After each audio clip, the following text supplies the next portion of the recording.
con debida y cuidado, poder haber constatado personalmente que estos pasos previos se habían realizado, efectivamente logramos establecer, y así esto consta en la carpeta del Ministerio Público. Muchas veces esta información consta en la ISA, que está acompañada de la carpeta, pero nosotros acompañamos un memorando el 11 de septiembre del 2018, donde los estamentos militares y técnicos de la Fuerza Aérea de Chile establecen la condición, calidad y situación del Hércules C-130 990. Está certificado por ellos y en esa actividad firman 5 generales del aire este antecedente previo que fue revisado por don Roberto Avendaño, y él, una vez que constató, de aquí entraríamos ya directamente en una aplicación del principio de confianza, él constata de que los generales que lo anteceden, que son aquellos de logística, armamento, operaciones, han verificado las condiciones técnicas del avión para los efectos que él pueda otorgar un certificado de aeronavegabilidad, y él, teniendo presente la firma de todos y cada uno de estos generales, son más de 5, ordena emitir el certificado. Al ordenar emitir el certificado de aeronavegabilidad por resolución interna de la Fuerza Aérea de Chile, este documento va a al Comando de Combate, a la Secretaría de Aeronavegabilidad, donde se refrenda lo que se ha ordenado y se emite una resolución que permite a don Roberto Avendaño otorgar el certificado de aeronavegabilidad de esta aeronave. Es decir, que está en condiciones técnicas, materiales, logísticas de operar. Y aquí ocurre algo particular con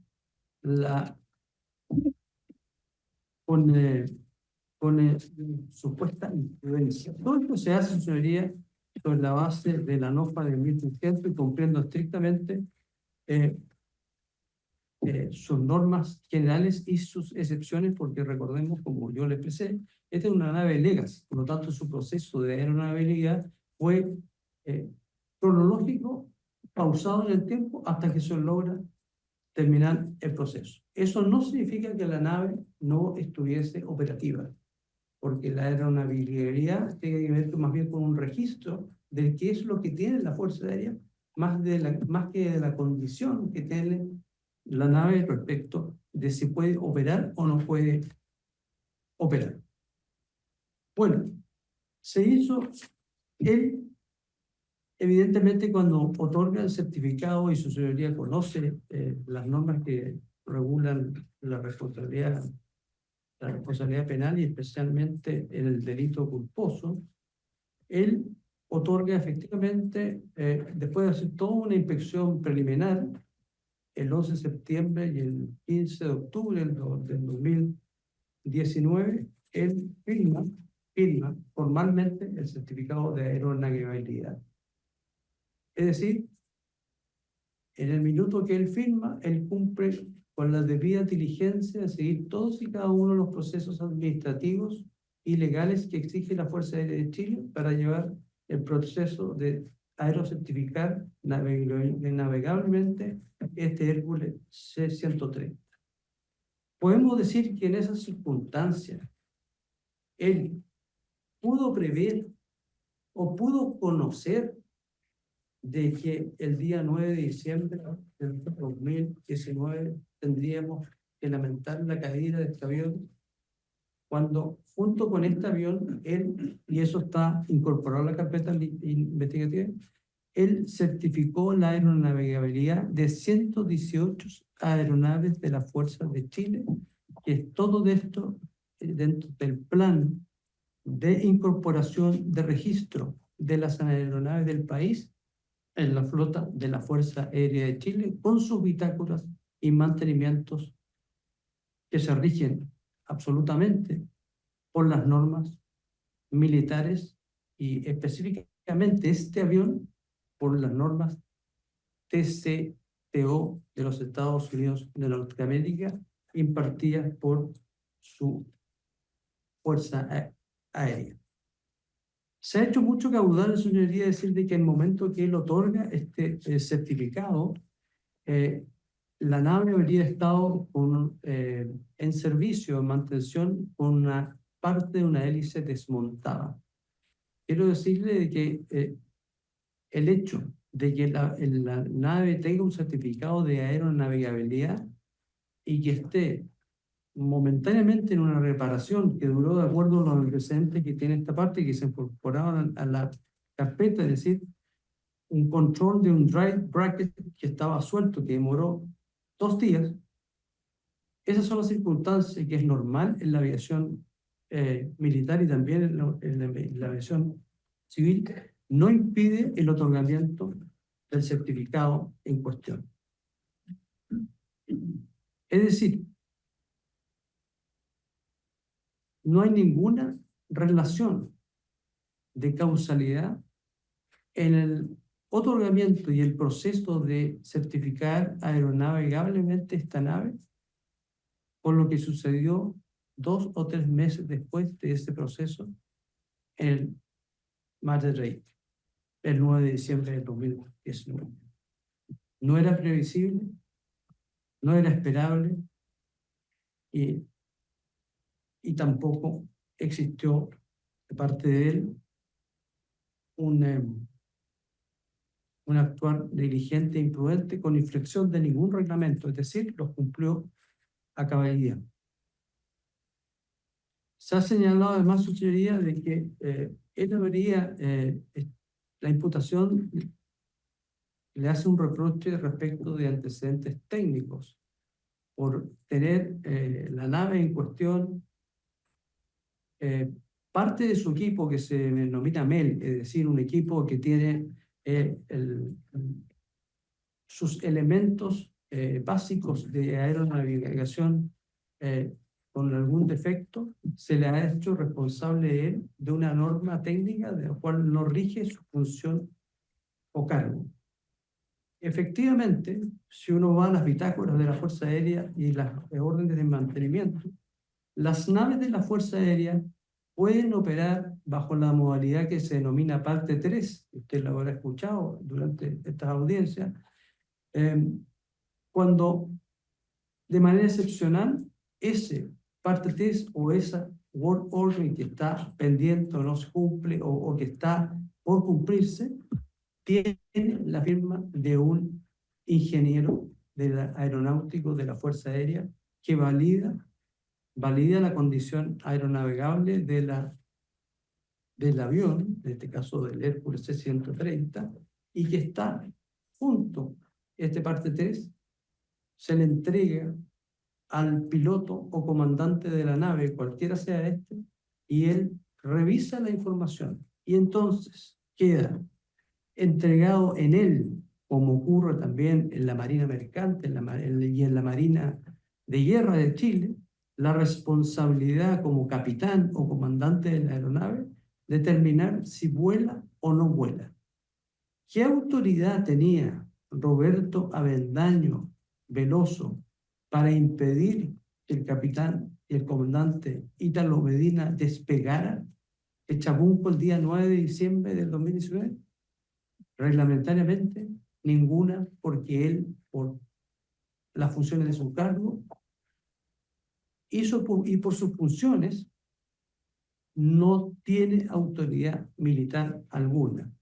Todo lo que se refiere a cuestiones de logística y mantenimiento no son de conocimiento del jefe general del Estado Mayor de la Fuerza Aérea de Chile, sino que son de conocimiento de otros estamentos, como el Comando de Apoyo Logístico, mantenimiento, en este caso del Grupo 10, y o el Comando de Combate.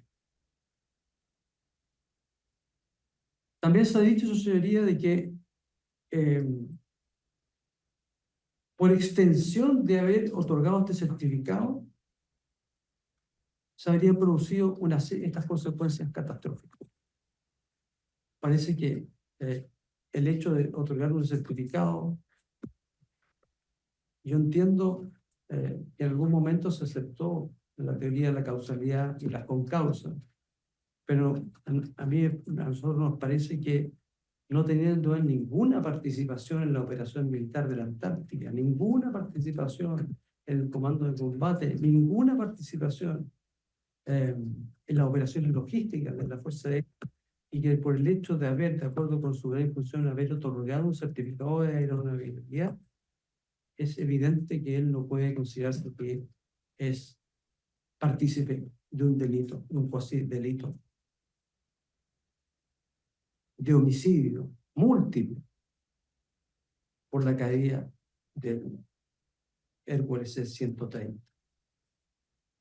No me voy a referir, su señoría, a las conclusiones que abona en favor de su teoría la Fiscalía respecto de la causa del accidente, porque para nosotros este es un accidente que claramente es un caso fortuito, que lamentablemente nunca va a poder esclarecerse, en atención de que, como su señoría sabe, los restos que se encontraron de la aeronave en el mar de Drake no permiten que ninguna autoridad o un perito con conocimientos pueda efectuar ni profundizar sobre una causalidad ni establecer en definitiva cuál fue el origen del hecho.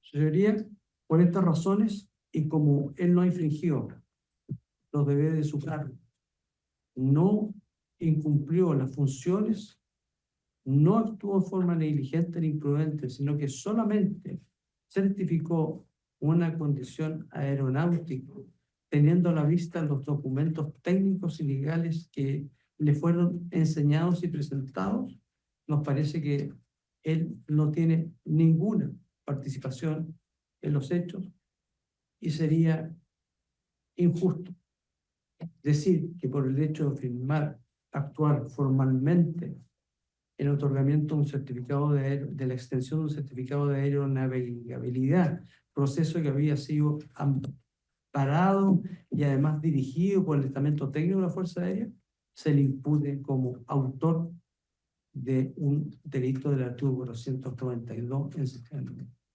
con resultados múltiples, por la lamentable muerte de, como ellos dicen, camaradas de la Fuerza Aérea y de civiles inocentes.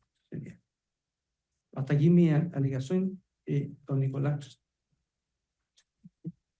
Muchas gracias, magistrado. Quisiera solicitar al tribunal, si es posible, que pueda yo acercarme a buscar el agua. Sí, por supuesto, pase, colega.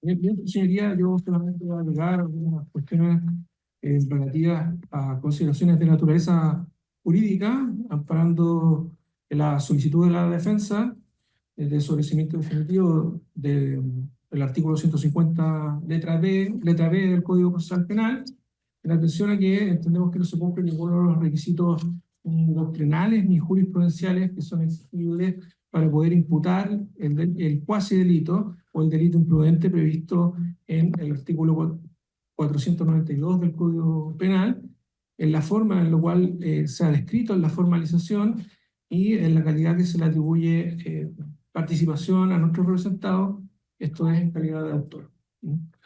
Bien. Al respecto sobre las consideraciones de naturaleza jurídica, su señoría, voy a dividir mi alegación desde el siguiente punto de vista. El primero, me voy a hacer cargo sobre la responsabilidad por el resultado. Su señoría, es conocido por todos nosotros que nos dedicamos al derecho, y concretamente al derecho penal, que en nuestro sistema jurídico no existe la responsabilidad por el resultado. Aquí tenemos un lamentable accidente, ¿no? Con una serie de personas que han fallecido a consecuencia de él, pero en el estándar que se exige para poder afirmar una responsabilidad penal en el proceso penal actual, se requiere algo más que la existencia de un resultado lesivo. Se requiere concretamente, de acuerdo con lo señala el Código Procesal Penal, que se pueda acreditar, ¿no? La participación de nuestros representados en calidad de autor, ¿no? De autor directo concretamente de una infracción reglamentaria que produce un riesgo, que incrementa el riesgo o desencadena directamente un riesgo de producción de un resultado lesivo, es decir, vinculando la relación de causalidad entre la conducta que le era esperable, la omisión concreta que se le imputa por parte de la Fiscalía en la formalización, no haber verificado concretamente de acuerdo a sus funciones y su cargo, y haber incumplido la obligación de establecer si efectivamente el avión Hércules C-130 contaba con las condiciones técnicas necesarias para poder ser aeronavegable. Y si esa omisión concreta, ¿no? Se encuentra específicamente dentro de los deberes, roles y funciones que le corresponden a su cargo. Porque si no se encuentra dentro de acuerdo a lo que señalado el colega Martínez previamente, apoyándose en los antecedentes de la carpeta de investigación, no se encuentra dentro de las funciones ni de roles de su cargo acreditar y constatar efectivamente que el avión, ¿no? Contaba con las condiciones técnicas necesarias y efectivamente podía volar en correctas condiciones porque específicamente él tenía el deber, concretamente él como general, de verificar en terreno dentro del avión si efectivamente el avión podía volar y si efectivamente se habían realizado, porque la ley o los reglamentos establecían que él tenía el deber de verificación concreta de la ausencia de peligro de todo riesgo, ¿no? Concretamente, su señoría, aquí entendemos, de acuerdo a lo que se ha expresado en la presente audiencia y ha sido vertida en otras audiencias anteriores por parte de la Fiscalía, en esta larga investigación, ¿no? En la cual ha sido objeto de diversas audiencias, y concretamente nuestro representado, en su calidad de general comandante en jefe del Estado Mayor, ¿no? Director del Estado Mayor de la FACH, sus funciones concretas consistían en lo siguiente. La función asignada de acuerdo al reglamento es lo que puede determinar, ¿no? Si hubo o no infracción, ¿no? De un deber específico establecido en ese reglamento y si ese deber específico generó un riesgo que desencadenara el resultado lesivo. Si no es así, entonces el resultado no se le puede imputar a nuestro representado. Y entendemos que los antecedentes que existen en esta etapa procesal, que han sido vertidos en esta audiencia y que están dentro de la carpeta de investigación, no hay ninguno de ellos permite acreditar la participación culpable de nuestro representado en la creación de un riesgo que produjese el resultado lesivo de modo inmediato y directo. Bien, su señor. A este respecto, nuestro representado, de acuerdo a la declaración que él mismo prestó ante el fiscal a cargo de la investigación, en calidad de testigo, ¿no? En calidad de testigo, no siendo asistido por un abogado, señaló que los deberes de su cargo consistían, de acuerdo al reglamento Serie A número 7, que establece la estructura y el funcionamiento del Estado Mayor General de la FACH, y que se puede consultar incluso en Internet, no es necesario, es público, es conocido de todos, ¿no? Esta parte del reglamento establece que él, en su calidad de general director del Estado Mayor, su función es de asesoría.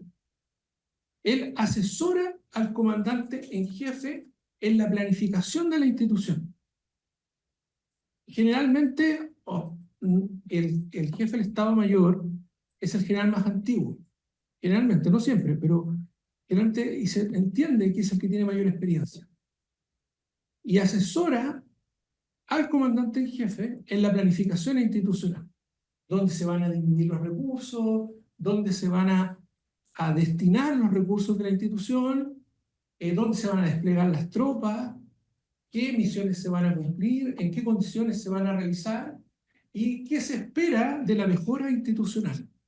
De ahí que la tercera función que tenía mi representado en su calidad de general era, como bien lo ha dicho el colega co-defensor, es generar doctrina, es decir, satisfacer las exigencias de la institución con el objeto de mejorarla.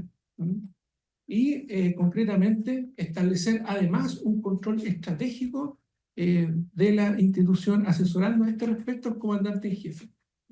¿Y a qué se refiere el control estratégico de un general director del Estado Mayor?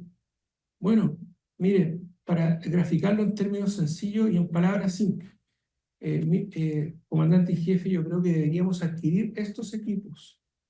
Comandante en jefe, yo creo que en atención a la seguridad nacional sería necesario modernizar, ¿no? Algunas secciones de artillería, algunos aviones. Mire lo que están haciendo los países vecinos. Ellos están invirtiendo en este punto, en esto, en lo otro. Están dividiendo su fuerza aérea de la siguiente manera. Esa era la función que tenía nuestro representado y concretamente su función, su rol, su deber reglamentario. No era ir a volar el avión para verificar que éste funcionara correctamente, ni revisar cada una de sus partes, piezas y componentes. Y la forma en que se lee, por otra parte, la Fiscalía,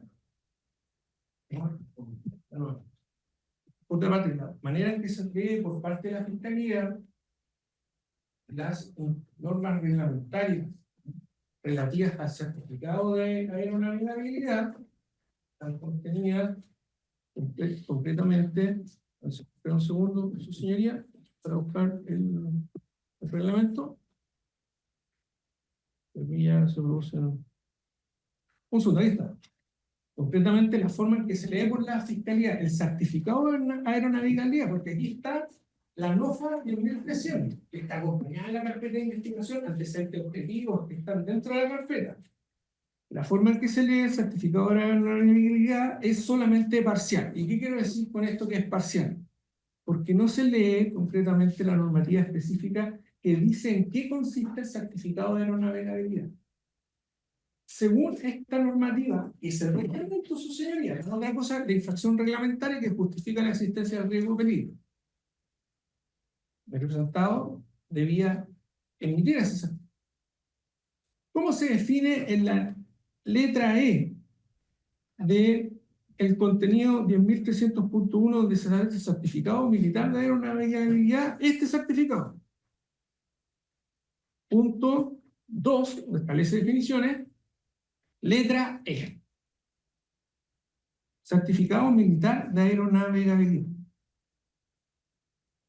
Norma reglamentaria, objetiva.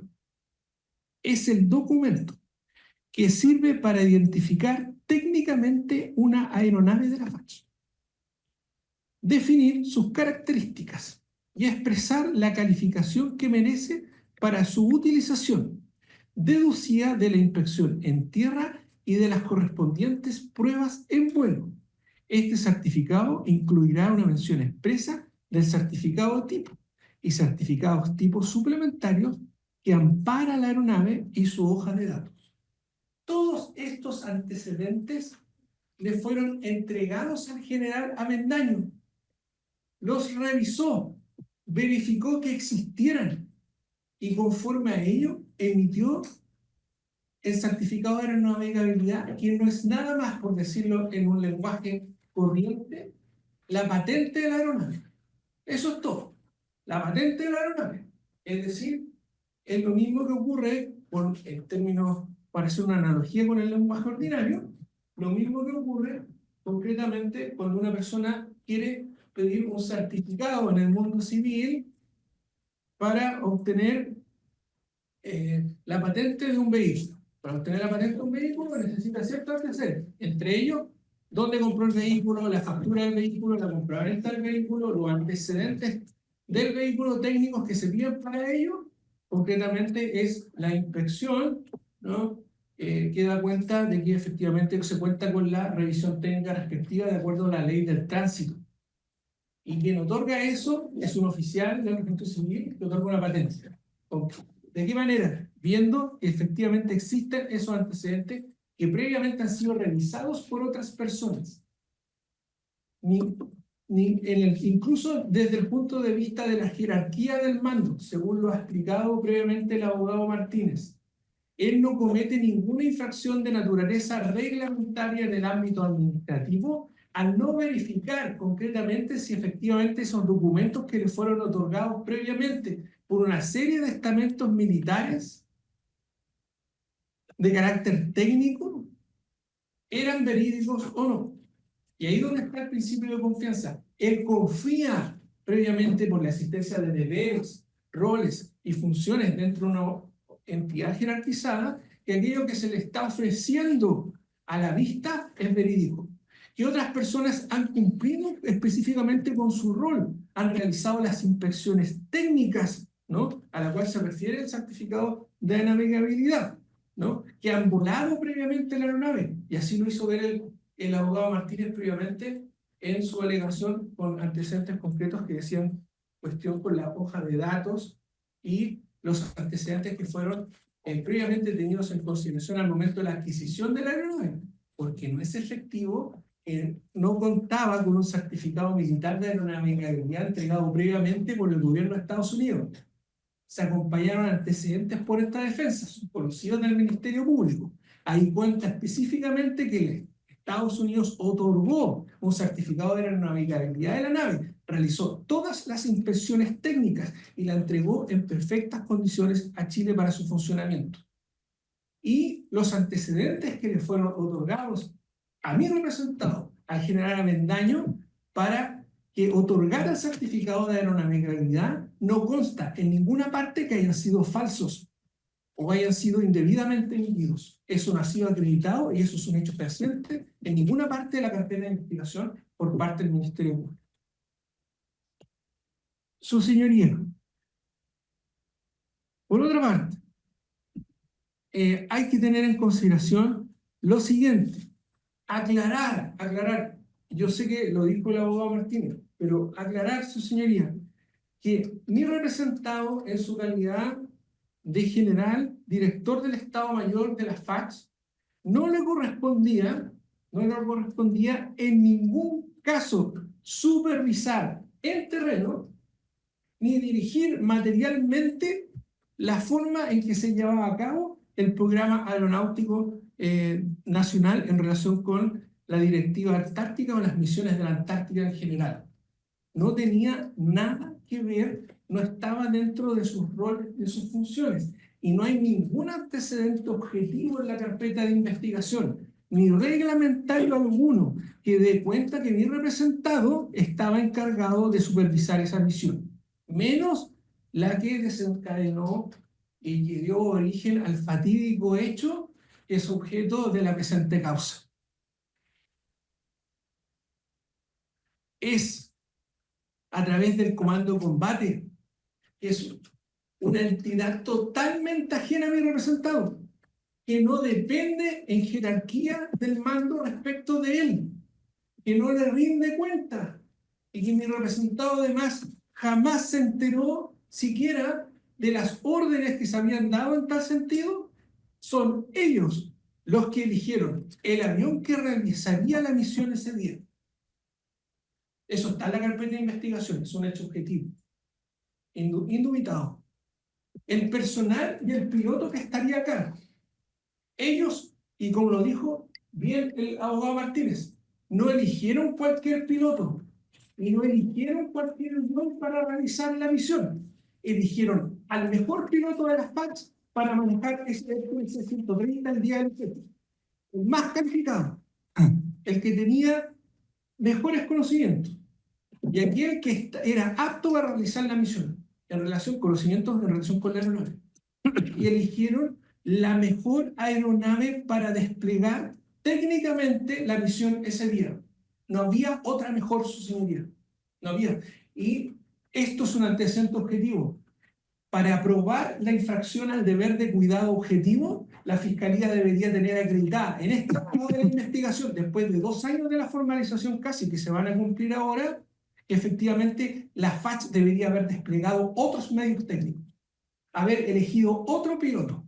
Y mi representado, de acuerdo a la norma reglamentaria de la FACH, debía haber estado ahí el día de los hechos y haber inspeccionado y haber dirigido de forma distinta por imprudencia y negligencia reglamentaria, con infracción de reglamento, ese día, y para que los hechos no se desencadenaran de la forma que ocurrieron. No hay ningún antecedente, su señoría, en la carpeta de investigación que dé cuenta de eso. Ninguno, ninguno. ¿Por qué? Porque derechamente mi representado no infringió ninguna norma, ni creó ningún riesgo típico que desencadenara directa e inmediatamente la producción de resultados lesivos en la forma en que se exige para la realización del tipo imprudente previsto en el artículo 492 del Código Penal.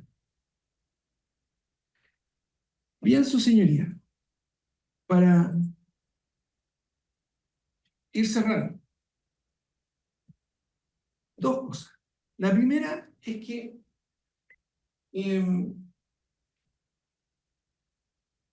hemos dicho concretamente que aquí no existe una omisión punible por infracción de reglamento, ya que el acto administrativo de extender este certificado de aeronavegabilidad tiene por objeto sencillamente darle un registro a la aeronave en la flota, definir sus características, expresar la calificación que merece para ser utilizada en transporte o en combate. Eso es todo. Nada más. No tiene que ver con especificar si efectivamente está y que está en condiciones de ser aeronavegable, de funcionar. Pero si efectivamente se realizaron todas las inspecciones técnicas para efectivamente comprobar que la nave podía tener algún defecto, mi representado actúa siempre sobre la base, en el ámbito de su cargo y en el ejercicio de sus funciones, sobre la base de entender que todas las personas que forman parte de la jerarquía institucional actúan respetando también sus reglas y funciones y roles. Y lo que a él le entregaron eran documentos que daban cuenta de que la nave estaba en excelentes condiciones de operación. Bien. Bien, su señoría. Hay una cuestión aquí al respecto que hay que tener en consideración. El Código Penal, todos sabemos, su señoría también, por cierto, ¿no? Que el Código Penal sanciona de modo extraordinario los delitos culposos, los delitos imprudentes. Y de hecho, la forma que se está imputando de imprudencia no es la del 490, que exige imprudencia temeraria, sino que es una forma, por así decirlo, más calificada de imprudencia, porque no exige solamente la culpa consciente en términos generales de tener una representación de la posibilidad de resultado lesivo, que es la exigencia mínima de la imprudencia de la culpa, ¿no? Y confiar en que se puede evitar la producción de ese resultado o no aceptar la producción de resultado, que es la diferencia con el dolo. Requiere esta mera imprudencia o esta culpa consciente más una infracción reglamentaria. O sea, mi representado derechamente, cuando otorgó el certificado de aeronavegabilidad, debería haberse representado objetivamente la posibilidad de la producción de un resultado lesivo. Esto es que zozobrara la nave, se cayera. Y además, que ese, para diferenciarlo del dolo, ¿no es cierto?, que no le hubiese importado, ¿no?, en ese caso habría dolo, otorgar el certificado sin ningún tipo de condición técnica reglamentaria. Me da absolutamente lo mismo. Pero en este caso cumplió con toda la normativa reglamentaria previa. Se le otorgaron todos los documentos para que estuviera a la vista para otorgar ese certificado. Y además, no hay ningún antecedente, y esto es objetivo de la carpeta de investigación, que permita afirmar que en el representado se representó la posibilidad del resultado lesivo, es decir, que iba a ocurrir que la nave se sobrara. Sino todo lo contrario, porque lo que se le presentó, lo que él tuvo a la vista, son solo antecedentes que dan cuenta de que efectivamente la aeronave estaba en condiciones óptimas de funcionamiento. Si eso es así, entonces nadie en su rol, en su función, ni una persona promedio, ni con los conocimientos personales que él tenía de naturaleza extraordinaria, porque estamos hablando de un ingeniero aeronáutico de la FACH con formación incluso de un posgrado en Estados Unidos, podría haberse representado la posibilidad de resultado así. Y aún así con los conocimientos técnicos específicos que él tenía, que son superiores a la media. Y si esto es así, entonces no es posible entender que existe no solamente relación de causalidad, sino que una infracción reglamentaria. No hay ninguna infracción reglamentaria que sea asimilable a una imprudencia que desencadene el resultado lesivo que aquí ocurrió respecto a la participación culpable de mi representado, que es el estándar del 250 letra B del Código Procesal Penal para exigir para dar el sobreseimiento final. Bien. Su señoría, simplemente a este respecto nos apoya en nuestra petición toda la doctrina. Y cuando digo toda la doctrina, es todo. No hay excepción alguna en la doctrina que diga que con la mera imprudencia es suficiente para poder atribuir responsabilidad en la omisión imprudente que exige el 492 del Código Penal. Ninguno. Todos exigen que exista además, y a este me refiero, su señoría, el profesor Echeverri, Bustos, Novoa, Juan Benson, Politojo, Bustos y Ramírez.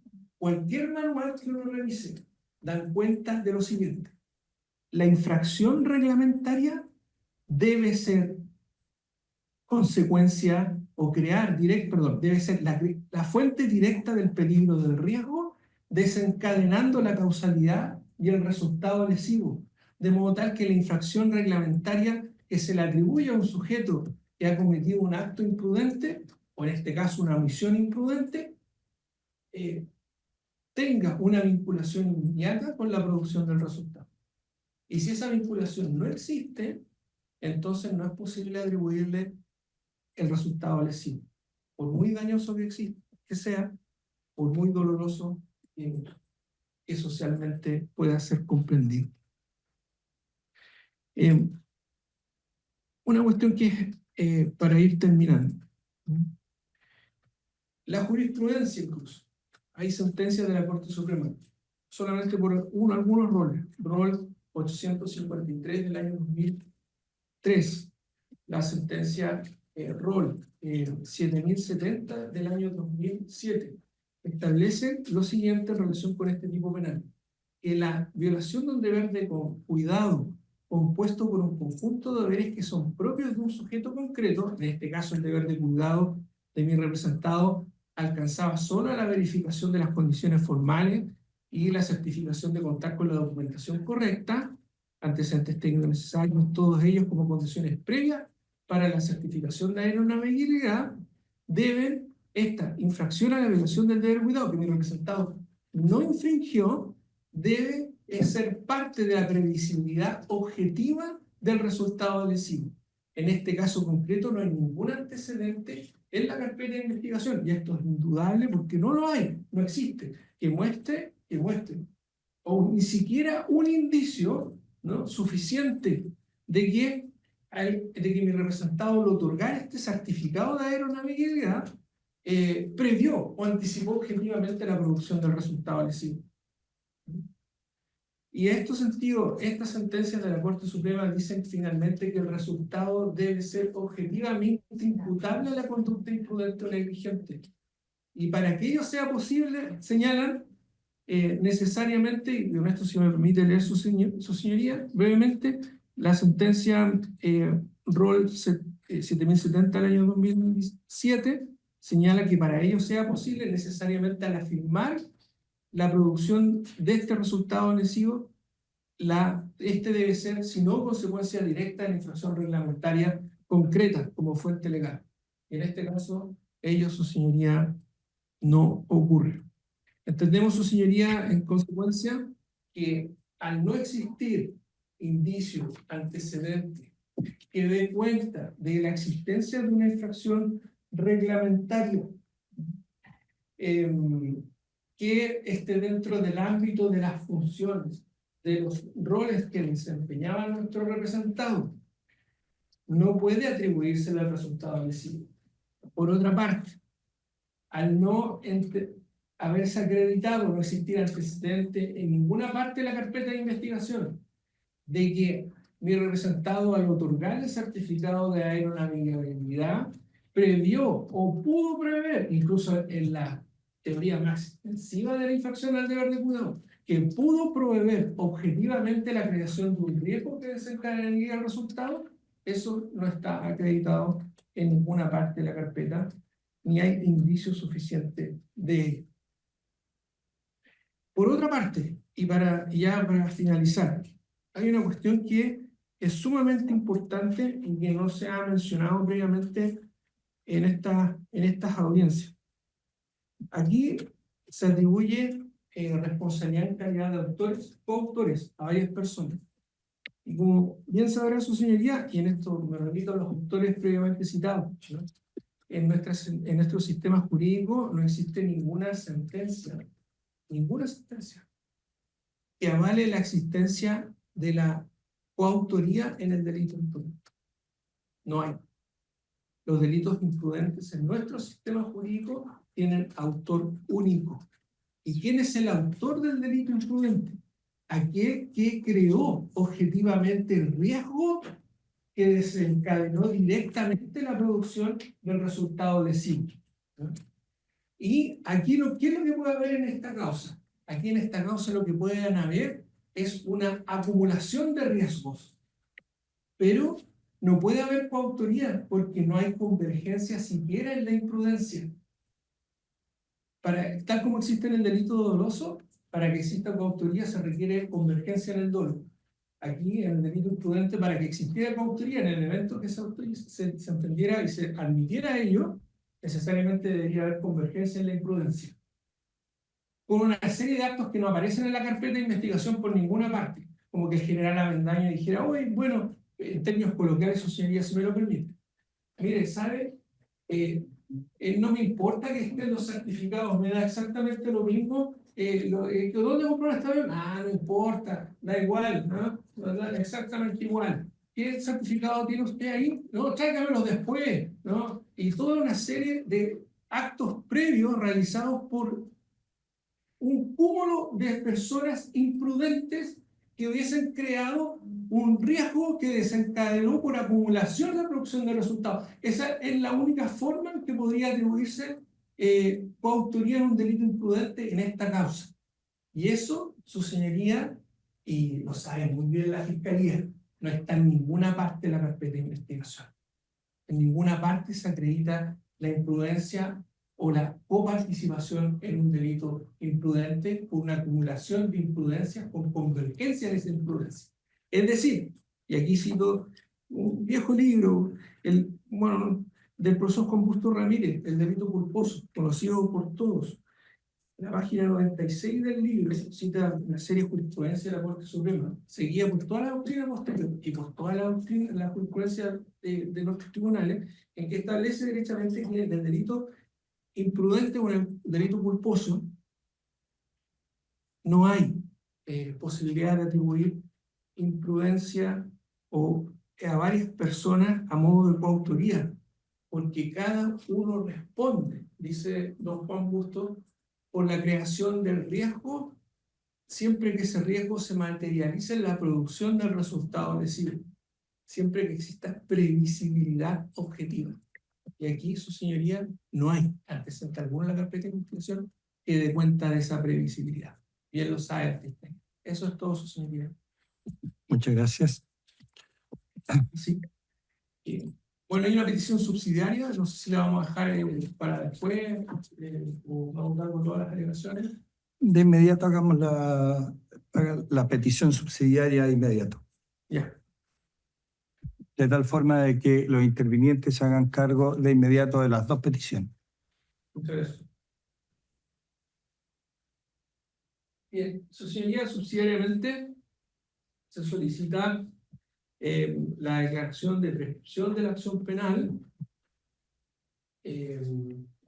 fundando esta solicitud concretamente la letra D del artículo 150 del Código Procesal Penal, en relación con lo establecido en el numeral 6 del artículo 93 y el artículo 94 del Código Penal, toda vez que han transcurrido más de 5 años contados de la fecha de comisión de este cuasi delito, esto es 9 de diciembre del año 2009, hasta la fecha, 2019.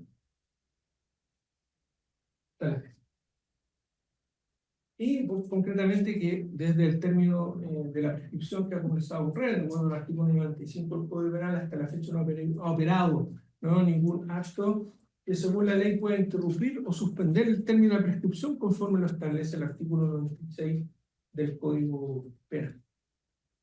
Pues bien, su señoría, a este respecto hay que, me gustaría señalar primero cuál es el fundamento de la solicitud.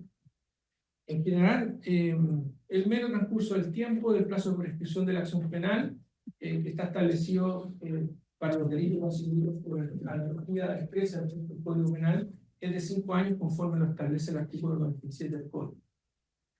La presente causa se ha formalizado y resultado el día 10 de enero del año 2025 y por un procedimiento que tuvo lugar con fecha 9 de diciembre del año 2019, aunque concretamente la participación o en su concreto la emisión de certificado de renovabilidad ocurre meses antes, ¿no?, en septiembre del año 2019.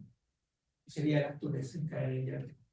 Pero aún así las cosas, entendiendo que este es el día, el resultado es el día en que hay que entender que ha ocurrido el delito, que en general la doctrina entiende que es desde el día en que se crea el riesgo de los delitos imprudentes, no desde que ocurre el resultado lesivo, pero en esta interpretación que podría ser... Señoría, disculpe, perdón, Un segundo. Sí. Sí.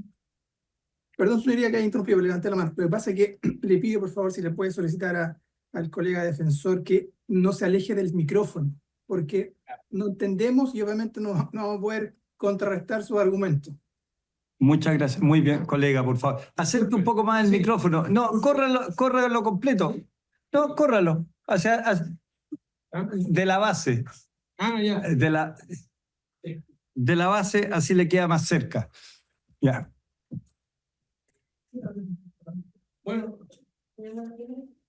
Sí. Sí, agua. Bien. Bien, la presente causa social se ha formalizado con la fecha 10 de enero del presente año por un procedimiento que tuvo lugar con fecha 9 de diciembre del año 2019. En consecuencia de la ocurrencia del presunto hecho punible, hasta la formalización han transcurrido 5 años y 32 días. Por lo anterior es que se ha producido, tampoco se ha producido ningún hecho que permita entender o afirmar que la prescripción de la acción penal se ha interrumpido o suspendido en los términos que establece el artículo 96 del Código Penal, para que no pudiese operar la declaración de prescripción de la acción penal en este caso concreto, ¿no? Bien, su señoría, es conocido por todos nosotros que la prescripción de la acción penal se interrumpe de acuerdo al artículo 96 del Código Penal. El Código, debió haber dicho, se suspende, pero eso es otro tema, desde que se comete otro crimen o simple delito. Mi representado, su señoría, no ha cometido desde la fecha en que se realizaron los hechos, no hay ningún antecedente que dé cuenta que haya cometido otro hecho ni ha sido formalizado por ningún otro delito. En consecuencia, al menos este tiempo de la prescripción ha ocurrido libremente. Y si bien consta que se ausentó del territorio de la República, de acuerdo al artículo 100 del Código Penal, y esta defensa acompañó con fecha antes de ayer el certificado de viaje que fue resuelto, tenido por acompañado por su señoría el día de hoy, que se encuentra en la carpeta judicial. Estas series de viajes que realizó mi representado desde diciembre del año 2019 hasta el 27 de enero de noviembre del año 2024, y que aparecen en su certificado de viaje, son transcursos breves de tiempo de entrada y salida del país que en ningún caso pueden alterar el término de la prescripción de la acción penal por lo siguiente. El código, en el artículo 100 del Código Penal, lo sabrá su señoría y justicia, su señoría y el resto de los intervinientes, establece que en el caso de los imputados o inculpados ausentes que se ausentaren del territorio de la República, el plazo de la prescripción de la acción penal por cada día afuera se cuenta por 2. Pero el código en el artículo 100 hacía referencia al, y esto hay jurisprudencia en este sentido, y además de eso es acuerdo en la doctrina, de que el código, al referirse a este caso el imputado ausente, lo hacía en referencia exclusivamente al imputado o al inculpado en el antiguo proceso penal que había sido declarado rebelde y se ausentaba del territorio de la República, no es el caso de mi representado.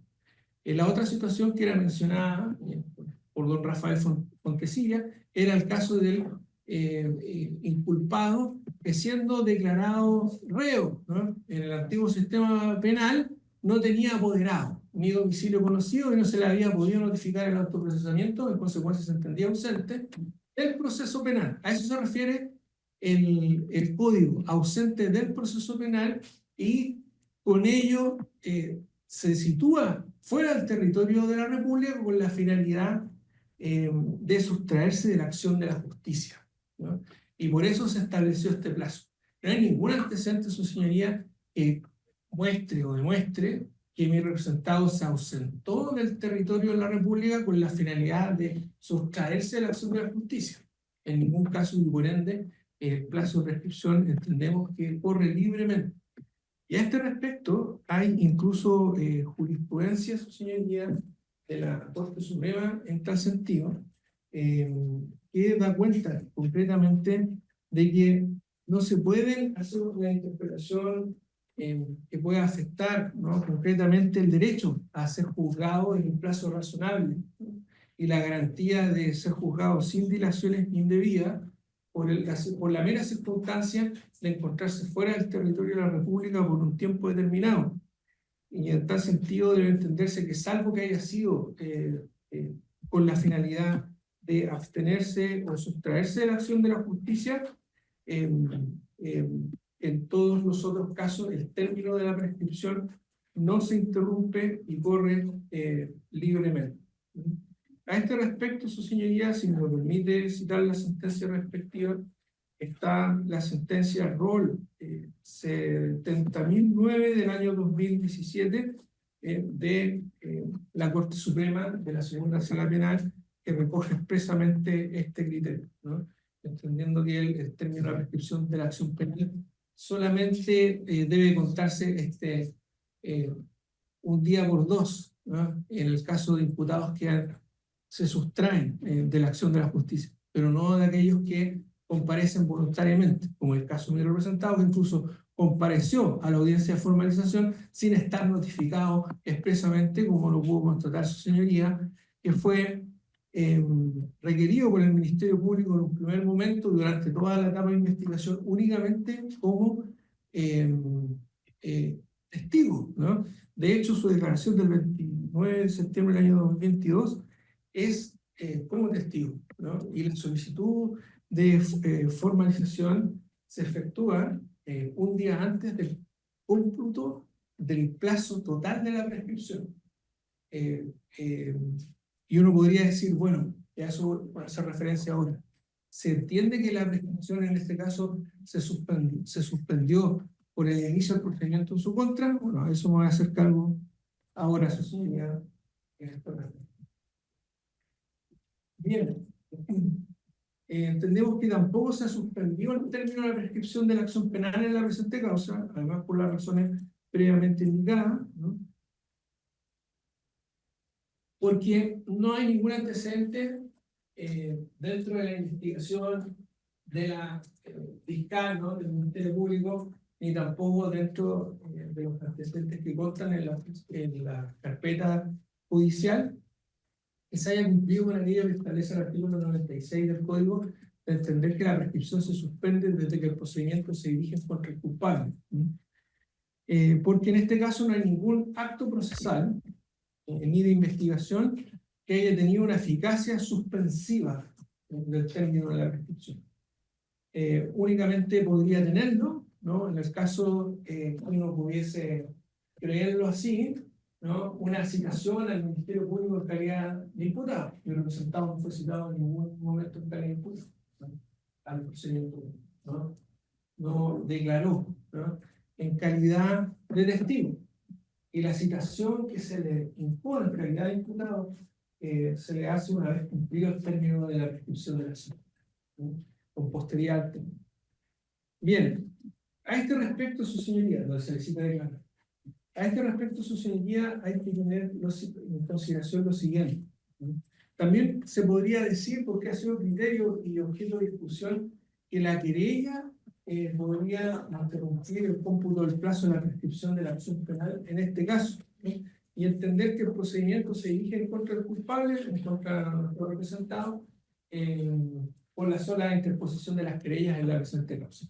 Bueno, al respecto, su señoría, hay bastante jurisprudencia al respecto para que la querella tenga la eficacia de suspender el término de prescripción de la acción penal, atendido que el Código Penal señala y utiliza la expresión culpable, no pueden ser querellas indeterminadas. No pueden ser querellas indeterminadas. Tienen que dirigirse no contra quien resulta el responsable, sino objetivamente y concretamente en contra de la persona que representaba.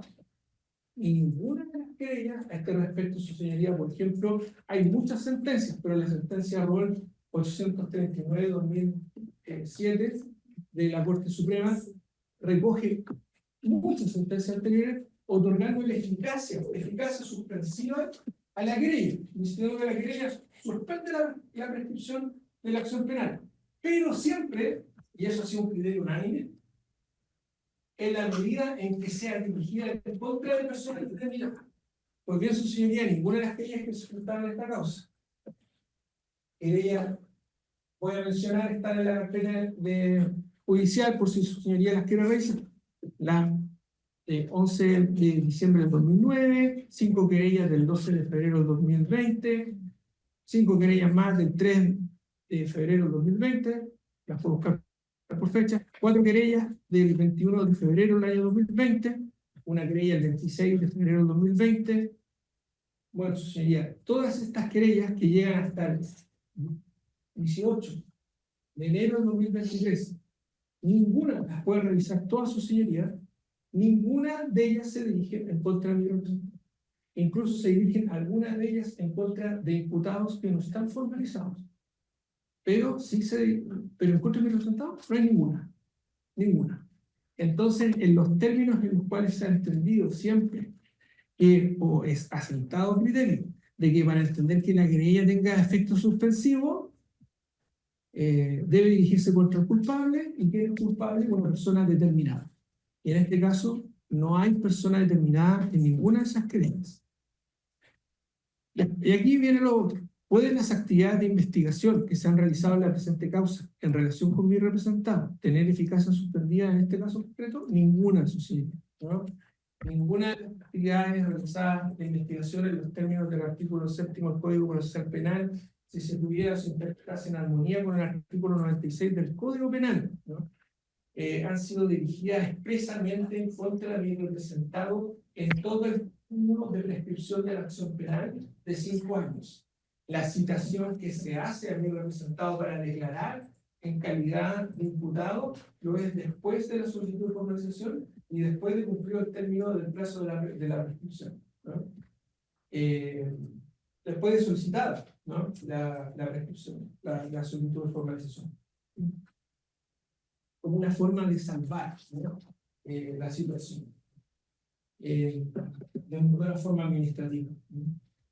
Pues bien, en ese sentido, su señoría, nosotros entendemos que ni las actividades de investigación del Ministerio Público, ni las querellas, en la forma en que se han interpretado, incluso de la manera más contra reo, por así decirlo, ¿no? Más a favor de la persecución penal, pueden ser aplicadas en este caso. En consecuencia nos queda que únicamente el acto procesal que da vuelta al Código Procesal Penal, en el 233 letra A, podría tener, en este caso concreto, eficacia suspensiva, ¿no? Pero por cierto de eso, señoría, que de acuerdo a los antecedentes que constan en la propia carpeta de investigación, si bien la solicitud del Ministerio Público fue incoada judicialmente un día antes del término de la prescripción de la acción penal, ¿no? Mi representado fue notificado, y así lo constató su señoría en la audiencia anterior, de la solicitud de formalización ni de la fecha de la audiencia, y compareció sin perjuicio de ello voluntariamente a la audiencia del día 10 de enero, donde el término de la prescripción, de acuerdo a lo que expliqué al principio de mi alegación. No, ahí en tu cojín, allá. Por favor, mantengan apagados los micrófonos. Disculpe, colega, puede continuar. Ya se había verificado, su señoría. En consecuencia, su señoría, teniendo en consideración, además, lo previsto, entre otras disposiciones, en el derecho a ser juzgado dentro de un plazo razonable que establece el artículo 8.1 de la Convención Americana de Derechos Humanos y el artículo 14 del Pacto Internacional de Derechos Civiles y Políticos, entendemos que en este caso tampoco se cumple con el principio de necesidad de pena, ni ejercicio de la acción penal en contra de mi representado, incluso puede ser entendido como afectatorio de la seguridad jurídica, ¿no? Toda vez que este curso del plazo ya se puede plenamente cumplido, el plazo máximo establecido en la ley para poder ejercer la actividad de persecución penal del Estado, entendemos que aceptarla en este caso resultaría ser, como bien lo dijo el colega Martínez, injusta. En consecuencia, solicitamos a su señoría se declare la prescripción de la acción penal. Como petición. Muy bien. Voy a dar traslado entonces al Ministerio Público. Muchas gracias, señoría. Sí, trajeron el agua para acá.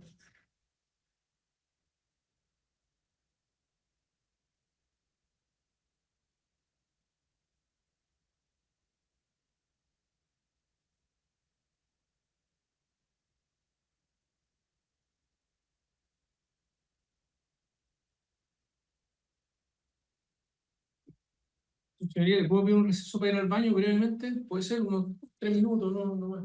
Muy bien, aprovechemos el receso de 5 minutos. Yo les recuerdo, a las 6 vamos a tener que, no sé si alcanza el Ministerio Público y... 5 minutos entonces. ¿Sería? y si- don Cristian, Solo una pregunta, porque ¿se sabe cuándo continuaría la audiencia? Porque al menos sé mientras tanto, voy a aprovechar, está el señor administrador, mientras en este receso voy a hacer las coordinaciones, voy a aprovechar de eso de inmediato. Aprovecho eso, ¿ya?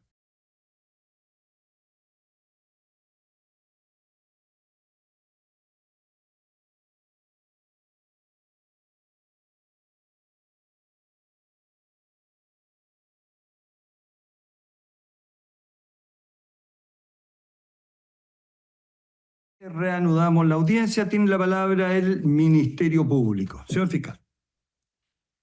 Sí, gracias, señoría. Bueno, lo primero voy a partir por la última alegación, que creo que es un poco más simple y breve también de expresar mi posición, evidentemente. Y tiene que ver, su señoría, que aunque nosotros creemos que, y agradezco también que estemos de acuerdo con el defensor, en que la querella justamente, y en el carácter nominativo, como bien lo señala, tiene justamente la eficacia suspensiva conforme al artículo 96 del Código Penal de el plazo de prescripción, conforme al artículo 96, su señoría, y también conforme a la jurisprudencia más bien unánime, su señoría, de unos años a la fecha, de la excelentísima Corte Suprema, que señala, y justamente en miras también a proteger los derechos de las víctimas, justamente, entender que este tipo de justamente presentaciones o acciones judiciales tienen justamente esta eficacia, ¿ya? Solamente para efectos, señoría, mencionar alguna jurisprudencia reciente del año pasado, 2 años atrás, 30 de enero del 2023, la excelentísima Corte Suprema, en su fallo 18.505/2022, en su considerando décimo, establece justamente la idoneidad de este tipo de acciones judiciales de suspender el plazo de prescripción conforme al artículo 96 del Código Penal, y también cita otros fallos al respecto que dan cuenta de una jurisprudencia más bien constante de la excelentísima de nuestro Tribunal Superior, ¿ya? Ahora, quiero también corregir un punto de hecho que la defensa, entendemos nosotros, equivoca, que es justamente que no se presentaron querellas nominativas en contra del señor Avendaño, pero esto lo cierto es que no es real, ¿ya? No es real. Se presentó la última querella, una ampliación de querella y en contra de personas determinadas, su señoría, donde está justamente el señor Avendaño, con fecha 5 de noviembre del 2024, ya que fue proveída justamente por este tribunal. 5 de noviembre. Del 2024, ¿ya? Ahí, su señoría, se incluye expresamente, téngase por presentada querella en contra de justamente del imputado presente en esta causa. Y en ese sentido, su señoría, no habiendo transcurrido 5 años, el procedimiento se dirige en su contra, y a mayor abundamiento, su señoría, entendemos que el día 8 de diciembre del 2024 se presenta esta solicitud de formalización antes de que vence el plazo de prescripción. Por ambas razones, su señoría, nosotros entendemos que se configura lo previsto en el artículo 96 en cuanto que la presentación del Ministerio Público de judicializar esta causa en contra del señor Avendaño, además de la querella presentada un mes antes aproximadamente de la solicitud de formalización, lo cierto que tiene esta idoneidad, su señoría, para efectos de suspender entonces el cómputo del plazo de prescripción, ¿ya? Solamente, por favor, usted me dijo el 5 de noviembre del año 2024, ampliación de querella, ¿de quién? Ampliación de querella de los abogados, señoría, Cristian Arias, Maximiliano Delgado. Aquí está la parte. Ya, con eso es suficiente. Cuando solicita, señoría, téngase por presentada, para efectos de registro.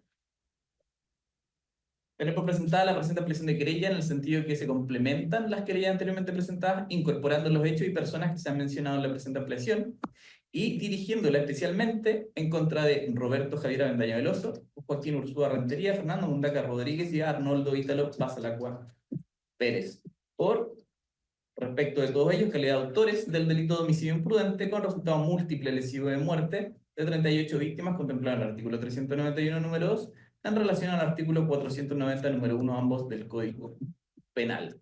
Muchas gracias por la aclaración, señor. Entonces, en ese sentido, su señoría, nosotros entendemos que por esta jurisprudencia menos uniforme en los últimos años, en cuanto a que la querella suspende el curso del tiempo en la prescripción penal, lo cierto es que vamos a solicitar se rechace esta alegación de sobreseimiento definitivo. En consecuencia, su señoría, se mantenga vigente entonces enervada la acción penal.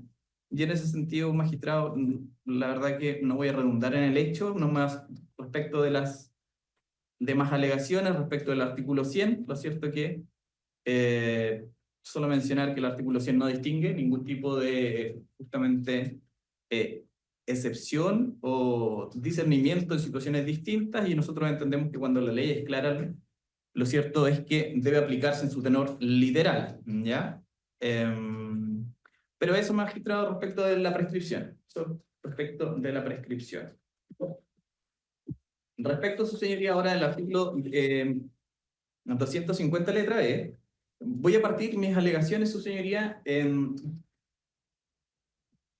señalando que, bueno, la defensa funda sus alegaciones principalmente en que el Ministerio Público no acredita absolutamente nada, ¿ya? Eso es lo que nos dice. No hay antecedentes que acrediten esto, no hay antecedentes que acrediten esto otro. Pero lo cierto es que nosotros, en esta etapa procesal, su señoría, no tenemos que acreditar nada, ¿ya? No tenemos que acreditar absolutamente nada, porque la acreditación justamente está dada en una etapa de fondo, de juicio oral, donde nosotros tendremos que acreditar una acusación que todavía ni siquiera se ha justamente elaborado. Y vamos a tener que acreditar con los medios de prueba que nosotros dispongamos dentro de un plazo de investigación, y esto también es relevante, que aún no vence, un plazo de investigación que está vigente y que hay diligencias pendientes y en curso. Y en ese sentido, magistrado, nosotros entendemos que, como lo señalo y reitero, no hemos acreditado nada respecto del señor Avendaño, porque tampoco su señoría no hemos discutido respecto ni siquiera de presupuestos materiales acá. Ni siquiera le hemos expuesto a su señoría los presupuestos materiales que fundan, a juicio del Ministerio Público, participación en esta etapa procesal y fundan su señoría la existencia del ilícito en cuestión. Entonces, evidentemente, no hemos acreditado nada porque no nos corresponde en esta etapa procesal. Pero, ¿esto por qué lo señalo? Porque el artículo 250 letra B no dice que el Ministerio Público no haya acreditado los hechos formalizados en un juicio. Eso, su señoría, es materia de la duda razonable, ¿ya? En cuanto a la apreciación de la prueba. Y eso es materia, como señalo, estas normas están descritas y se aplican respecto de una tramitación en un juicio oral, donde la prueba de calidad que pase el filtro de una audiencia de preparación de juicio oral, lo cierto es que será examinada, controvertida, contrastada por las partes y se tomará la decisión por un órgano imparcial, ¿ya? Y 250 letra B, que nos considera en este caso, no dice eso. Dice todo lo contrario. Dice todo lo contrario, porque está redactada en términos positivos, no está redactado en términos negativos. El artículo 250 letra B dice cuando apareciere claramente establecida la inocencia del imputado. O sea, que usted, señoría, pueda tener algún antecedente a la vista que no hemos visto, valga la redundancia, en donde aparezca claramente establecido la inocencia del imputado en los hechos respectivos. Ahora, si tenemos que empezar a probar, si tenemos que empezar entonces a rendir prueba, eso es materia de un juicio oral. Acá no hay ningún testigo presente. Acá, su señoría, ni siquiera se ha incorporado un documento que justamente establezca lo ya señalado por las defensas.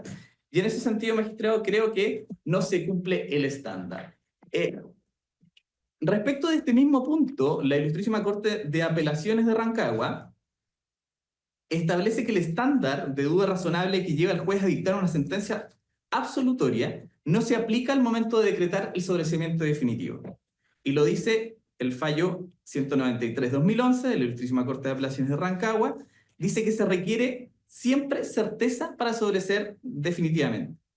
Precisamente por eso es que cuando la duda subsiste, sea respecto de la inocencia o sea respecto de la existencia del delito, como ahora ocurre, la causa no puede ser detenida por la vía del sobreseimiento. Y eso, señoría, también, evidentemente, es una argumentación, su señoría, que va en aras también a la labor que tiene el Ministerio Público de dirigir de forma exclusiva justamente las investigaciones por hechos constitutivos de delito, y esto es importante, magistrado, agotar todas las diligencias necesarias dentro de un plazo de investigación para acreditar en conformidad al principio de objetividad o investigar también justamente lo que exculpa de responsabilidad a un imputado. En ese sentido, magistrado, ¿por qué esto es relevante? ¿Ya? ¿Por qué esto es relevante? Porque estamos dentro de un plazo de investigación que sigue vigente, ¿ya? Acá no está agotada la investigación. Acá, su señoría, a raíz justamente, evidentemente, del mandato de principio de objetividad, donde tenemos que investigar y agotar todas las diligencias necesarias en pos, justamente, o en desmedro de la posición del imputado, lo cierto es que hemos despachado, cuando se nos entregan ciertos documentos por parte de la defensa, hemos despachado, su señoría, y esto es relevante también por las alegaciones justamente que manifiestan los defensores, que se nos informe por parte de la Fuerza Aérea, del comandante en jefe de la Fuerza Aérea, las personas que justamente integraban el departamento de certificación, quiénes eran las personas que ejercían los cargos de subdirector de certificación y aeronavegabilidad operacional, ¿Quiénes eran, su señoría, los oficiales encargados de la certificación de las aeronaves, asesores para la certificación de aeronaves, jefe de sección de certificación de aeronaves? Y también, su señoría, hemos requerido también a la Empresa Nacional de Aeronáutica de Chile justamente remitir la documentación vigente que autorizaba los servicios de mantenimiento efectuados por ENAER a las hélices que nosotros entendemos fueron el efecto que ocasiona justamente este desprendimiento y posterior rotura del fuselaje. Entonces, está esta diligencia pendiente. ¿Y por qué para nosotros es importante? Porque claro, la defensa el día de hoy nos dice, ¿sabe qué? Esto prácticamente era una patente, era como ir a sacar un permiso de circulación prácticamente, como que era se pagaba la patente y listos. Pero nosotros sostenemos que no, nosotros sostenemos que esto, más que una patente, es como un certificado de revisión técnica, ¿ya? Y vamos a escribir también porque creemos que es eso, porque acredita justamente la operación segura de este tipo de aeronaves. No es solamente, oiga, esto ya está registrado, se acabó, listo, y en la misma NOFA que fue citada por la defensa, la 10.300, establece que debemos entender por aeronavegabilidad, también manifiesta y describe lo que debemos entender por las funciones del AMA y por el certificado entonces de aeronavegabilidad militar. Entonces, la defensa nos dice, oiga, ¿sabe qué? Esto es una especie de que firmaba nomás el certificado, si le decían que estaba todo listo, él firmaba. Bueno, sería relevante preguntarle a esas personas también, ¿es real lo que nos está diciendo la defensa? Porque imagine, magistrado, que nos dice el oficial encargado de la certificación de aeronaves, ¿sabe qué? Yo expresé que esto tenía un problema, pero justamente el AMA lo cierto que hizo es firmar. ¿Podemos afirmar con una certeza del 250 letra B que aparezca claramente establecida al día de hoy la inocencia del imputado? ¿Eso con las condiciones actuales? No, su señoría, no lo podemos hacer. Falta diligencias. Ahora, respecto de estas alegaciones,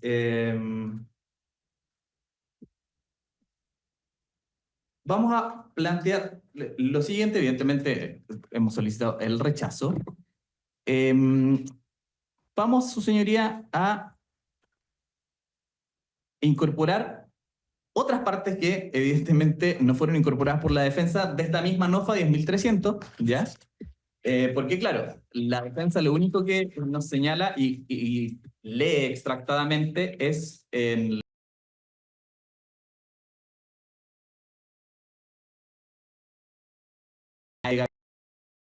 para identificar técnicamente una aeronave de la FACH, definir sus características y expresar la calificación que merece para su utilización, deducida de la inspección en tierra y de las correspondientes pruebas en vuelo.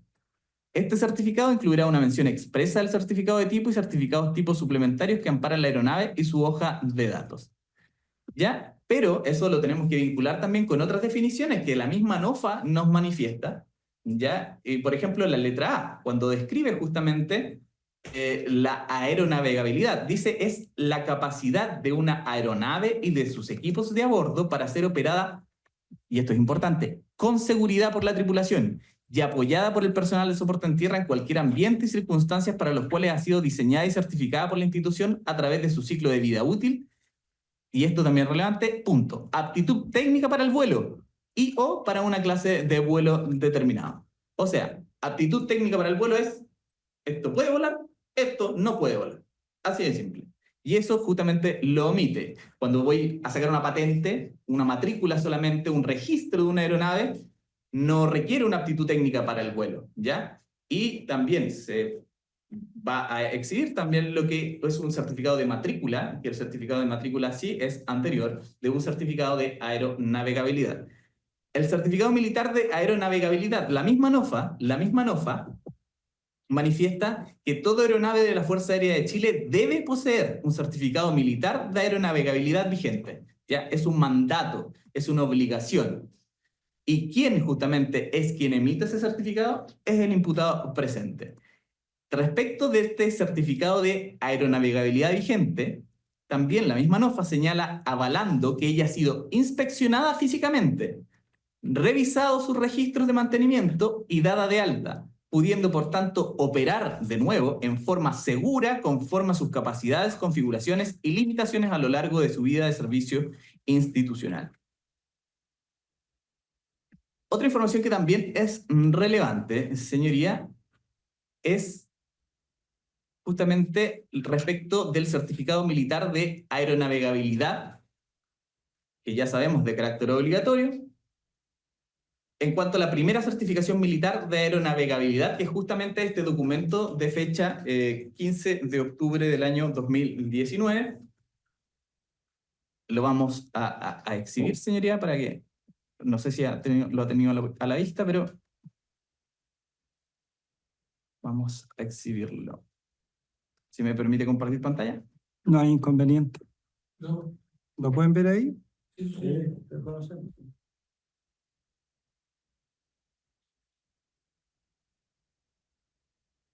Este es el certificado militar de aeronavegabilidad, ¿ya? Este es.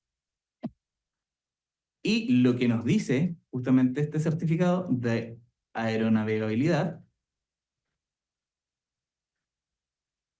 es el presente certificado militar de aeronavegabilidad se otorga en conformidad a la NOFA 10.300, que es la que estábamos leyendo antes, y certifica que en la fecha que se otorga la aeronave arriba identificada se encuentra aeronavegable. Acá está, ¿ya?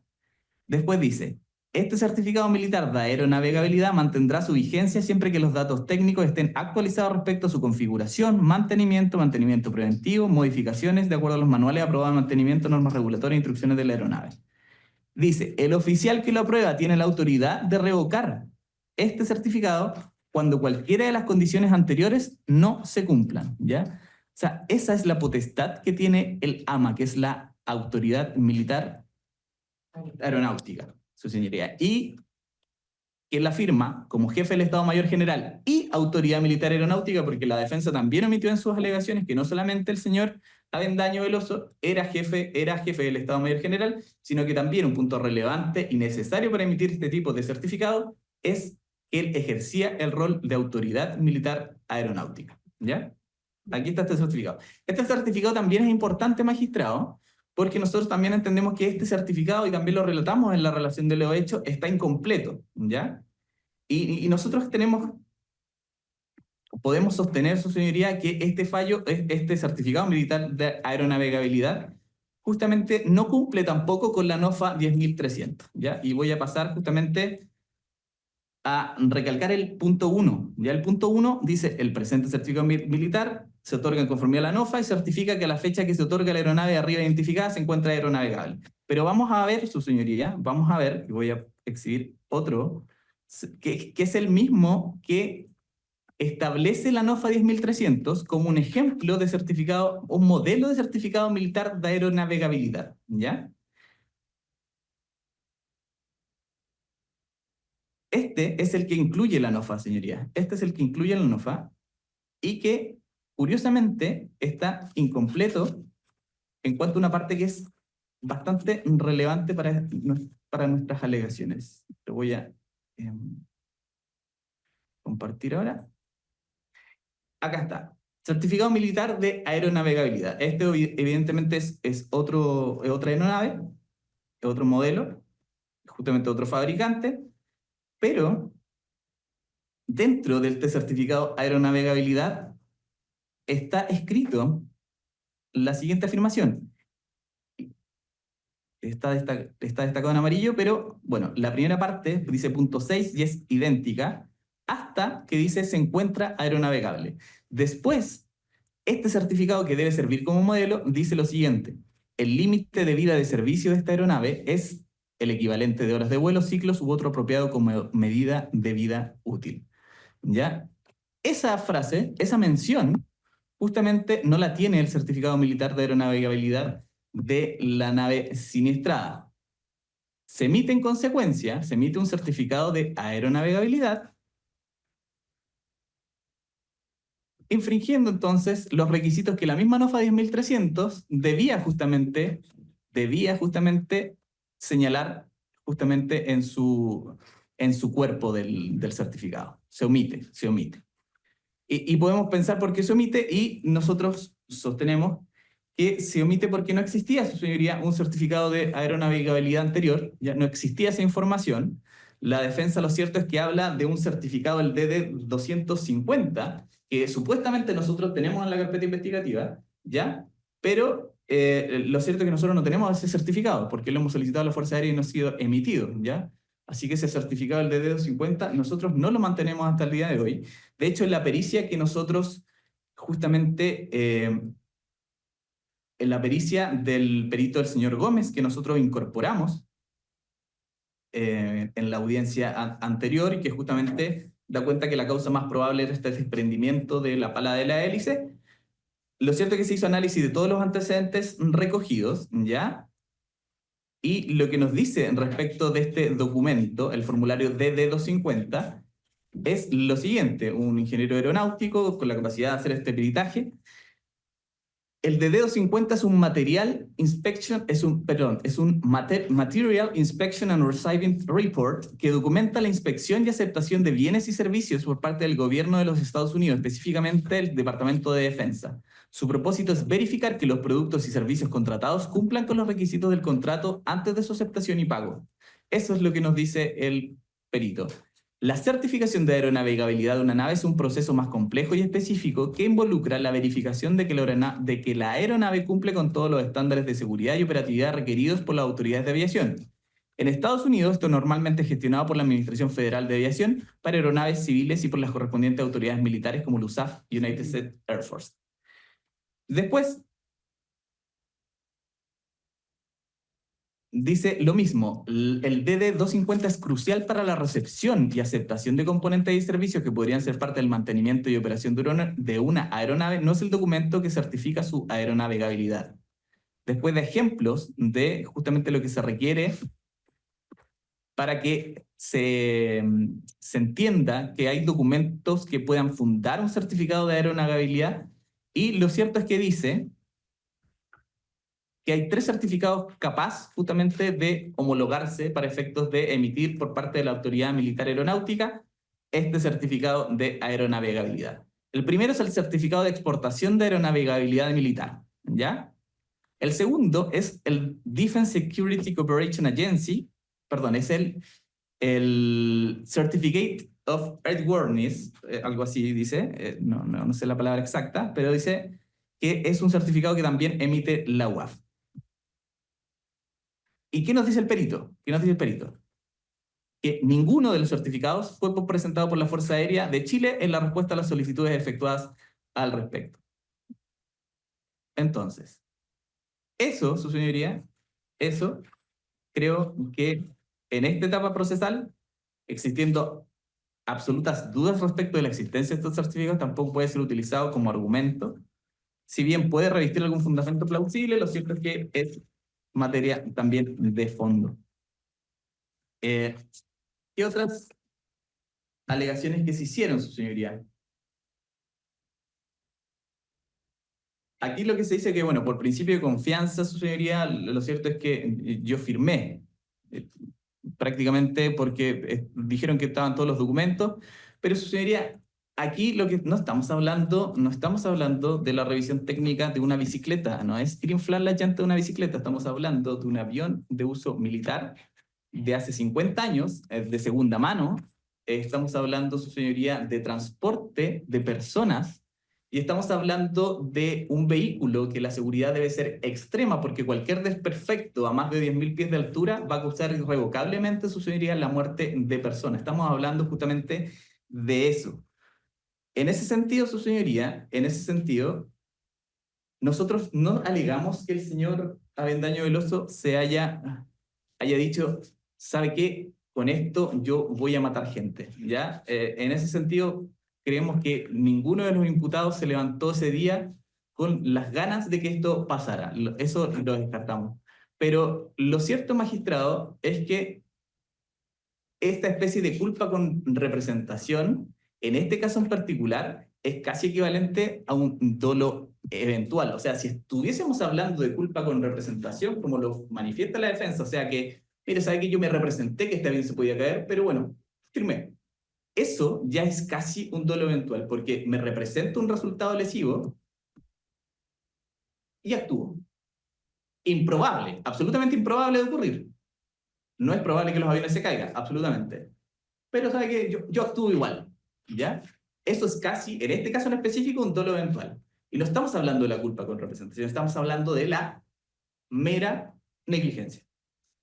¿Ya? En ese sentido, nosotros entendemos que esta figura calificada que dice la defensa que debe entenderse como un cuasi delito por infracción de reglamento, no lo es, porque basta. La infracción de reglamentos, que obviamente tiene que ser en el ámbito justamente de las funciones desplegadas por el señor Avendaño Veloso, y basta, su señoría, que esa infracción de reglamentos con mera negligencia, ¿ya? No revisó los papeles, no consultó adecuadamente todo lo que tenía que consultar, no se verificó que al momento de emitir un certificado de aeronavegabilidad, el avión no tenía instalada una hélice. Fin. ¿Ya? Y eso, en consecuencia, su señoría, y en la hipótesis que nosotros tendremos que acreditar después en un juicio oral con los peritos necesarios, que, bueno, tendrá que el tribunal sopesar a qué perito finalmente le cree. Lo cierto es que nosotros entendemos que la pala de la hélice se desprende, ocasiona esta fractura del fuselaje y ocasiona indudablemente la muerte de estas personas. ¿Ya?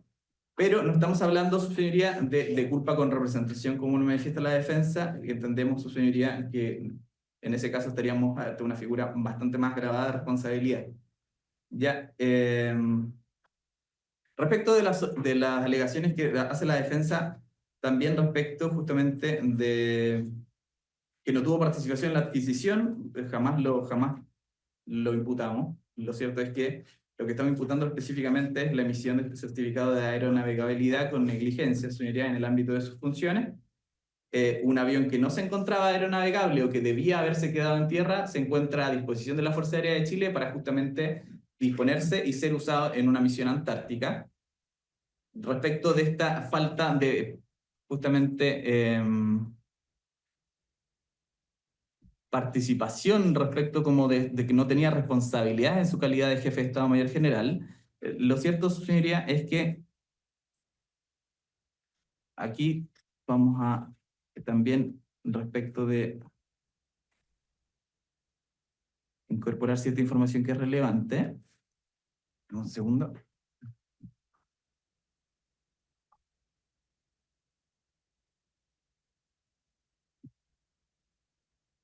Eso, señoría, en el manual de la Organización de Mantenimiento, es conocido como MOM de la Segunda Brigada Aérea, lo cierto, magistrado, es que se establecen responsabilidades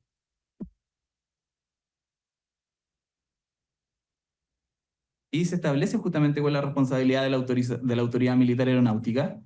Y en cuanto al ámbito justamente de la esfera de sus atribuciones, dice, es la organización encargada de certificar la idoneidad profesional y técnica del personal de la Fuerza Aérea de Chile que desempeña en actividades de vuelo, así como la aeronavegabilidad del material aeronáutico institucional y de la competencia técnica de las organizaciones responsables de la aeronavegabilidad operacional de la Fuerza Aérea de Chile. Se desempeña como Autoridad Militar Aeronáutica Institucional el jefe del Estado Mayor General de la Fuerza Aérea de Chile. Ahí está su descripción de cargo, digámoslo así, y atribuciones, ¿ya? También, su señoría, importante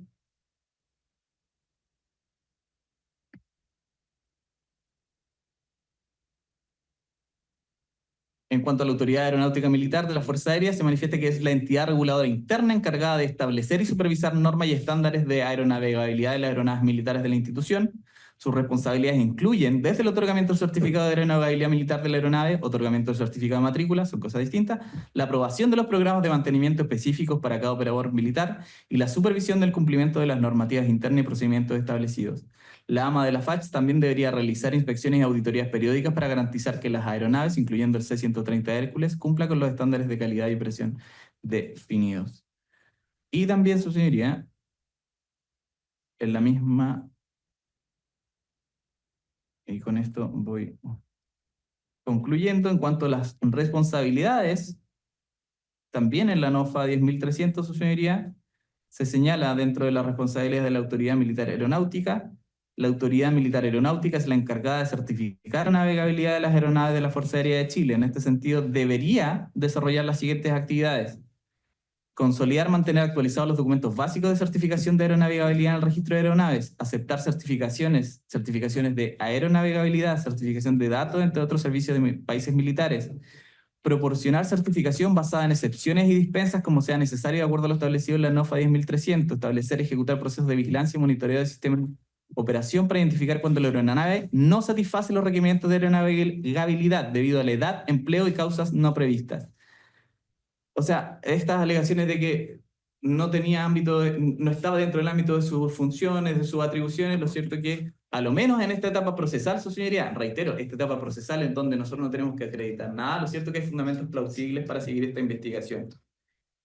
No queda acreditado en el tenor del 250 letra B, su señoría, claramente esta inocencia del imputado, ¿ya? Porque eso dice, está redactada esta norma en términos positivos, que debe aparecer claramente en estos antecedentes establecida la inocencia del imputado. Cuando hay duda, ya sea en beneficio del imputado o justamente en beneficio de la imputación, lo cierto es que, bueno, es juicio oral la respuesta a su señoría, donde la convicción debe ser alcanzada más allá de toda duda razonable.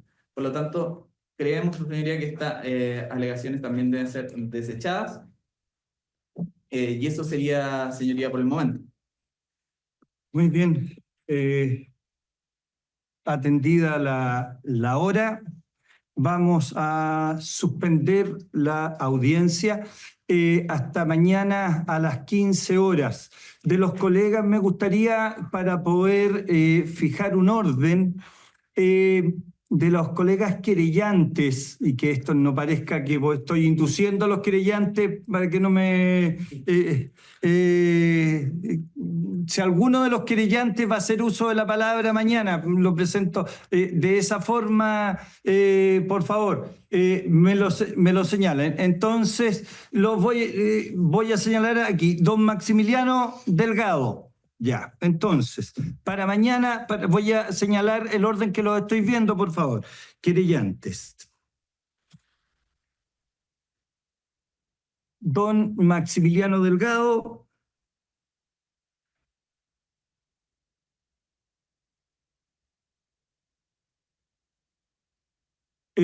Don Cristian Arias.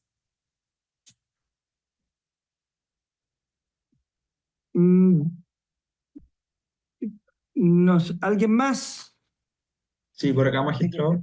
No sé cómo levantar la mano por Zoom. Ya, Alfredo Morgado.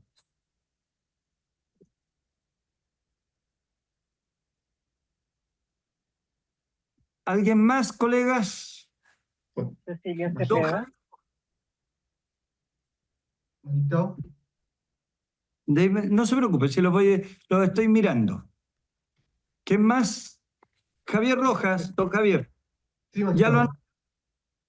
¿Quién más? Don Mauricio Garrido. Cecilia Cepeda. Sí, magistrado. No, da poquito, no se preocupen. Don Mauricio Garrido. Sí, magistrado, puede ser uso de la palabra el día de mañana.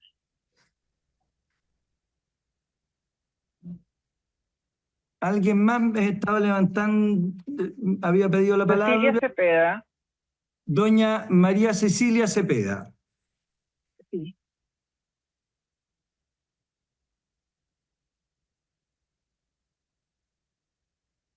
¿Ya? ¿Alguien más? Ya. Entonces, por un sistema de orden tengo anotado a don Maximiliano Delgado, don Cristian Arias, don Alfredo Morgado, don Javier Rojas, don Mauricio Garrido y doña María Cecilia Cepeda. En ese orden, mañana harían uso de la palabra con el objeto de hacerse cargo, por favor, en la misma de las dos solicitudes de sobreseimiento que se han planteado, ¿ya? Entonces, mañana a las 3 de la tarde reanudamos la audiencia. Los colegas que están presentes pueden hacerlo en forma presencial o telemática. Están desde ya autorizados para la comparecencia telemática aquellos que lo requieran, ¿ya? Con eso suspendemos hasta mañana a las 15 horas. Mañana la idea es que terminemos la audiencia tanto con el sobreseimiento y medidas cautelares. Mañana podemos avanzar hasta más tarde, no deberíamos tener problemas inconvenientes. Con eso ya ponemos término a la audiencia por hoy día. Que tengan buena jornada, colegas. Lo...